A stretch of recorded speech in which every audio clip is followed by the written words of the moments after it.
The mechanic, even though he was very cordial on the phone, his first words are, "What the explicitive is this thing doing here?"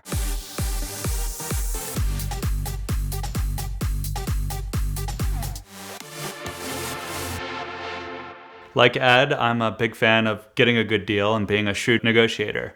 And my tactic for this was to look for no reserve auctions that end on a weekend. Theory being people aren't at work, they're not second screening or tuning out from a conference call, so there's less eyeballs on the weekend as they're going to kids' soccer practices. So I saw this beautiful but poorly photographed purple Bentley Arnage T ending on Saturday, no reserve. The price a day before was in the low teens. I want to say 11, 12 grand. And Ed Bullion actually was one of those bidders. So I said, all right, this looks fun. I'll watch it. And if the kids are taking a nap or I'm not busy, maybe I'll throw a couple bids, see what happens. A Bentley sounds fun. I had actually already put down a deposit on a Dodge Ram SRT 10. It was a $500 deposit, and I had a friend lined up to go get it in Seattle for me. It was all settled, but I was like, you know what? It's purple. How often do you see a purple Bentley? Let's go for it. I've always liked British cars. My grandfather was super into cars. He had two E-Types, an XK120, an XK8, an XJS. He really lived and breathed Jaguar, and I always had an affinity for British vehicles from that. And then the sort of the crown jewel of my grandpa's collection was a 1939 Rolls-Royce Wraith, which my dad still has today. It's still in the family. It's been in the family 50 years. So British cars, and Rolls and Bentley used to be the same thing up until about the era of the Arnage, really, is when the divorce happened and mommy got Rolls-Royce and daddy got Bentley. So I've always loved these cars. I also was in high school in the early 2000s when this car was new.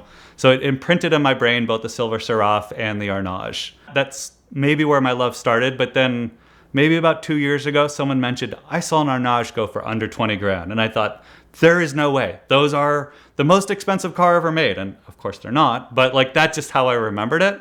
And sure enough, if you look hard enough, you can find them go pretty cheap. One thing leads to another, and I'm the winner at $17,750. Told myself I was willing to go up to 20, so I was thrilled with that result. But it wasn't really until after I bought it that I started to look at the pictures with a little bit more of a skeptical eye. It was missing trim pieces, the window wouldn't go up. I said, all right, it's a project, but this will be good for YouTube. This will be things that I can work on, like I've done window regulators. So what's the worst that could happen? Talked to the guy, he seems nice. He'd never heard of Cars and Beds or Doug DeMuro or seen any of my content, which was totally fine. So I said, all right, wired you the money.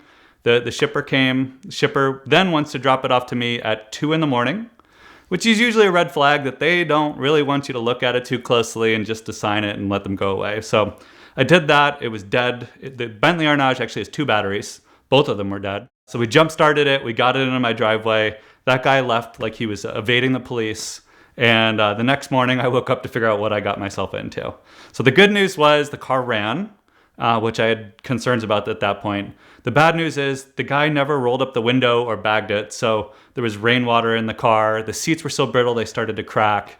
And then I started finding out undisclosed damage. The passenger rear door didn't open, which is sort of a stupid thing not to disclose. It's pretty obvious if a door doesn't open. The check engine light was actually hidden in the listing. It's like we had every warning light possible. There was one warning light we couldn't get to go on, but we basically had 7 out of the 8 possible air lights on the instrument. So the car was total hoopty. It also smelled of burnt coolant. And that was the biggest warning because head gaskets are a known issue.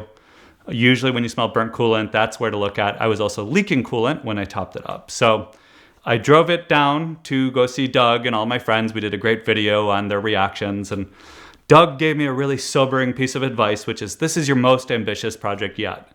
And I just hadn't really processed that I was potentially in over my head until I heard him say that out loud and really started to worry. So we took it to the mechanic.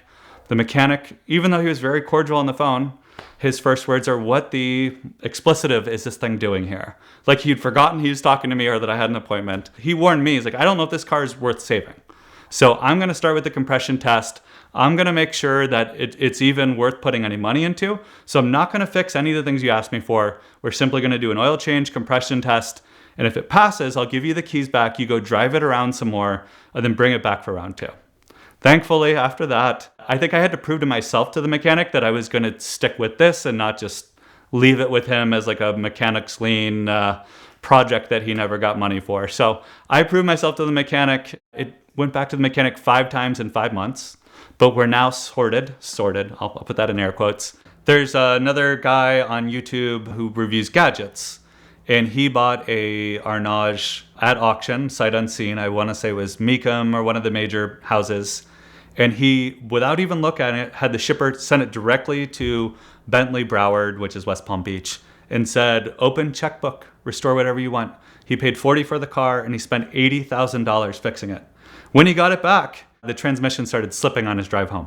So he had to send it back. It was gone for, I think, 9 months. But he's still happy with it, over $100,000 into it, because it does deliver what the MSRP suggested it should have delivered when you get it there. But finding the parts, a lot of them are no longer available. Almost all of them come from Great Britain. So you got to plan a week or two for them to come in. You got to go through different parts catalogs. You really got to get your hands dirty and find it.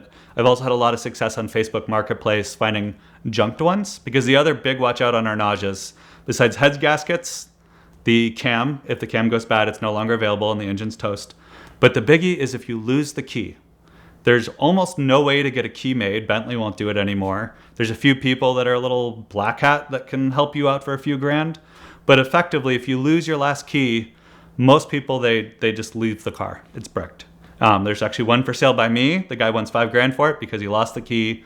Now he's got the whole ignition out and all the door locks out, and he just gave up. Said, I can't figure this out, and it would cost more to get the car with the immobilizer and everything back running than it would to just part it out. So don't lose your keys. Mine came with 3, and someone commented on the Bring a Trailer auction that basically you bought about $5,000 worth of keys in terms of what you could sell them for in the black market. Yeah. One of the keys doesn't work for my car, so it's someone else's key.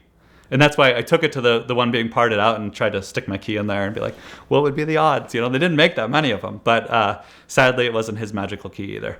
There's no check engine light, there's no warning lights, it passed smog in California, it runs really great. It turns out fixing the O2 sensors really improves your miles per gallon as well as just your driving experience. So I got the leather repaired, I've replaced 2 window regulators, a door lock, I had the wood trim refinished for $3,500. Red wood is the name of the color for the interior. It is somewhere between a red and brown, like kind of a tree, I guess, redwood. And then it's got the dark burl wood inserts. So the wood trim was a funny story because it's 18 different pieces of wood, all of which are handmade. You can see someone hand wrote on the back of them, this is the left front, part number 4. So each one of them is just very intricate, very difficult. I ended up breaking my radio trying to pull all this stuff out. But you get quotes to refinish the wood, and they're veneers, it's real wood, it's real varnish. My most expensive quote was $12,000 just for the wood refinishing, and that's on again, $18,000 car. So I said no to the $12,000 quote and shopped around some more, and basically went on eBay and found one for maybe $4,000 or $5,000. They started to find the median of about 4.5, I would say. Then I found one guy who could do it cheaper, and I thought, well, the theme of this car is I can do it cheaper, so I trusted with him. He said, no problem, I'll get it back to you in 2 to 3 weeks. A month rolls by, sorry, I'm not feeling well. I'll get to it soon, I promise. It ended up being a little over 2 months, but I'll say he did impeccable work. It came back, I put it all in, and I didn't break anything else installing it again, so it was worth it. But you can see how, again, that $18,000 car becomes $30,000 really quickly when you're spending $3,500 on the wood trim, and that's just one cosmetic-only piece of the car. Family loves it. My wife insists that it's brown. I insist it's purple. It's really like a black cherry. I think it's Black Velvet is the name of the car. My kids are going through a phase where everything is poo-poo diaper, so that's why my daughter says it looks like poop. But they enjoy the purple cars. I've gotten them to say that. All of my cars, they identify by their colors. So the Maserati Quattroporte was the blue car, the P38 was the yellow car, the Arnage is the purple car. But I think they like rolling around in it. And then the other interesting thing about the Arnage is it's a 4-speed automatic with over 600 foot-pound of torque. So it just, the way the throttle works is an on-off switch. And you don't even mean to, and you just you look at the accelerator and the kids get pushed back like that. So it's a bit of a roller coaster vibe to it. They have no idea that it's a Bentley or that it used to be really valuable. They just think oh, daddy's got a really big sedan, and that's all they really care. So this $17,750 Bentley, I'm in $31,000 right now.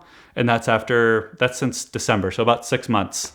But I will say, As awful as that sounds, and as much as everyone warns you don't buy an $18,000 Bentley as a 7th owner, if you look at it as a $31,000 car, nothing gets more looks, nothing feels cooler. I mean, it's like old generational wealth. Like I picture the Succession song like playing in the background, and like I go pick up the kids at daycare and everyone's like, who is that guy? And like, what companies does he own? And I'm just some like degenerate car guy on Bring a Trailer on Saturdays. So buy the Bentley, it'll make you feel amazing. It is way better than therapy or plastic surgery or any of the other things you could spend 10 to 30 grand on to feel better about yourself. And that is my Bentley Arnage story.